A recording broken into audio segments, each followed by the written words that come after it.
दोस्तों, market 3 time अपने 22,200 400 के लेवल से रिवर्स हुआ है। उसको ब्रेक नहीं कर पा रहा है। क्यों ब्रेक नहीं कर पा रहा है, आइए इस वीडियो में तो वो बात करेंगे। और एक बात और खास बात है, जब भी निफ्टी 22,400 के नीचे जाती है तो एक स्पेशल डाटा आता है। वो डाटा भी मैं आप लोग के साथ शेयर करूंगा।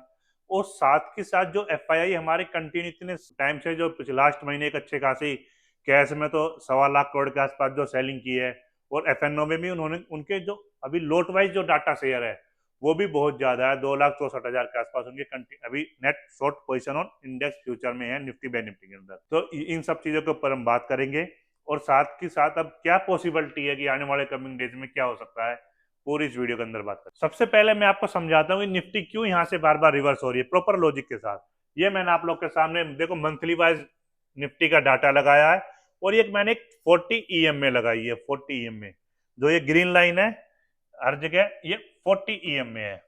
अब मैं आपको समझाता हूँ, जब भी 40 ईएमए के पास अपनी निफ्टी आई है वहां से हमेशा बाजार ने रिकवरी दिखाई है। ये देखो, यहां से बाजार ने 2012 में आसपास आई थी अच्छी खासी रिकवरी। उसके बाद 2014 में यहाँ पे 40 ईएमए टच किया, बिल्कुल अच्छी खासी रिकवरी आई है। देखो यहाँ से उस टाइम पे निफ्टी थी 4800 के आसपास, अपसाइड में गई है 12,000 के आसपास। फिर देखो 40 एम में मार्केट आई है monthly wise, again upside move आया है। ये एक ऐसी सिचुएशन थी 2019-20 की, लॉकडाउन के टाइम की, कोविड के टाइम की, जब मार्केट में थोड़ी सी अनिश्चितता ज्यादा थी। तो उस टाइम पे वो ब्रेकआउट करके नीचे गई है, और वहीं से फिर मार्केट ने रिकवरी भी दिखाई है साथ। उसके बाद फर्स्ट टाइम कोविड के बाद फर्स्ट टाइम ईरान वार के टाइम पे अपनी निफ्टी 40 एमए के पास आई है। और बाजार वहीं से ही आप देख रहे होंगे क्यों 22,400 से 22,500 से 22,400 से रिकवर हो रहा है। कोविड के बाद पहली बार निफ्टी 40 ईएमए के पास आई है मंथली वाइज चार्ट में। आप लोगों के सामने चार्ट है। इससे पहले जब भी आई थी बाजार ने रिकवरी दिखाई है। पीछे की बैक टेस्टिंग इतिहास बोलता है, हिस्ट्री बोलती है, पीछे आप खुद भी चेक कर सकते हो। 40 ईएमए पे मंथली वाइज पे जब भी आई है मार्केट ने रिकवरी दिखाई है। तो पॉसिबिलिटी यही है कि इस महीने में एक बार बाजार में आपको रिकवरी देखने को मिल सकती है इस लेवल से, 22,200 से 400 के लेवल से। 10-20-50 पॉइंट के लिए कोई मैटर नहीं करता, ऊपर नीचे चल जाता है। बाकी ओवरऑल 22,200-400 की रेंज से मार्केट में रिकवरी पॉसिबल है। लॉजिक क्या है, रीजन क्या है? 40 एम में बाजार मंथली वाइज में 20 एम में 40 एम में 60 एम में को फॉलो करता है। नॉर्मल जो करेक्शन करता है वो 20 एम पे रोक देता है। अगर कोई थोड़ी क्रिटिकल सिचुएशन है तो 40 एम से रिवर्स हो जाता है। अगर सिचुएशन कुछ ज्यादा ही क्रिटिकल होती है तो 60 एम से 80 एम के आसपास से रिकवरी मार देता है। तो इसलिए मैं हर बार अपने ग्रुप से हर जगह से बोल रहा हूँ कि 22,200-400 से बाजार में रिकवरी है, रिकवरी रिकवरी है। ये लॉजिक है।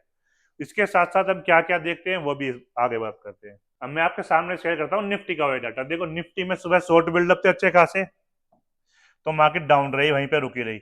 उसके बाद continue long buildup, long buildup और लॉन्ग बिल्डअप इंक्रीज होते रहे हैं। 97, 77, 1,76,000, 2,31,000 कंटिन्यू लॉन्ग बिल्डअप इंक्रीज होते रहे हैं। तो प्रोबेबिलिटी यही है कि देखो 3 दिन की छुट्टी है, प्रोबेबिलिटी यही है टेक्निकली वाइज, अगर डाटा वाइज हम कहते हैं तो मार्केट मंडे को गैप अप ओपन होगी। 3 दिन में कुछ भी न्यूज आ सकती है। ईरान यूएस इजराइल वाला वॉर वगैरह चल रहा है, ट्रम्प जी कुछ भी बोल सकते हैं, पॉजिटिव नेगेटिव कुछ भी आ सकता है। पर टेक्निकली अगर डाटा की बात अगर मैं करता हूं तो चांस है कि प्रोबेबिलिटी अपसाइड ओपन होने के मंडे को। तो डाटा भी ओके है। 22,200-400 से हमेशा बाइंग में आती है मार्केट। थर्ड टाइम हो रहा है, मार्केट यहीं से फिर रिकवर हो रही है। मैं ये नहीं कह रहा कि निफ्टी न्यू हाई पे चली जाए कहीं पे, जब पर यहाँ से 24,500, 700, 800 कुछ भी एक प्राइस अपसाइड में हमें देखने को मिल सकता है। देखो यहाँ पे भी बाजार ने रेड कैंडल बनाने के बाद ग्रीन कैंडल बनाई है, रेड से बड़ी। तो प्रोबेबिलिटी यही है कि यहाँ से भी एक ग्रीन कैंडल इस टाइप की 25,000 तक की इस महीने में आ सकती है। अगर बाजार इसके ऊपर भी चलेगा तो बाजार न्यू हाई के लिए भी रेडी हो जाएगी मार्केट। वो डिपेंड ऑन उस टाइम की सिचुएशन के ऊपर डिपेंड करेगी, कैसा क्या माहौल है, कैसी क्या बाइंग है, कैसी क्या सब चीजें माहौल, उसके अकॉर्डिंग डिपेंड करेगी। अब आपको एक चीज और दिखाता हूं मैं। नहीं, ये जो है ना निफ्टी की कैंडल्स हैं ये सारी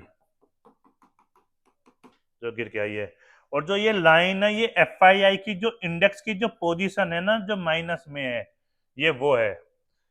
अगर जब भी ये जो लाइन है, मतलब इस लाइन के नीचे डाटा यहाँ पे आई कैंडल्स, बाजार में तेजी, दोबारा फिर ये जो अपनी निफ्टी की जो कैंडल्स है लाइन से नीचे आई है, तो प्रोबेबिलिटी ये रहती है कि जब भी एफआईआई के जो अपनी एक एवरेज लाइन है, लॉन्ग शॉर्ट पोजीशन की जो एवरेज लाइन है, लॉन्ग शॉर्ट रेशियो की जो एवरेज लाइन है, इससे नीचे जब भी निफ्टी कैंडल जाती है तो प्रोबेबिलिटी यही रहती है कि वहां से बाजार में एक रिकवरी देखने को मिलती है। आपको मैं पीछे तक की हिस्ट्री दिखाता हूं। सेम यहीं पे कंडीशन हुई है फॉलो, बाजार में निफ्टी ने रिकवरी दिखाई है। ये मैं नहीं, पीछे की हिस्ट्री और चार्ट बता रहा, सिस्टम बता रहा है सारा।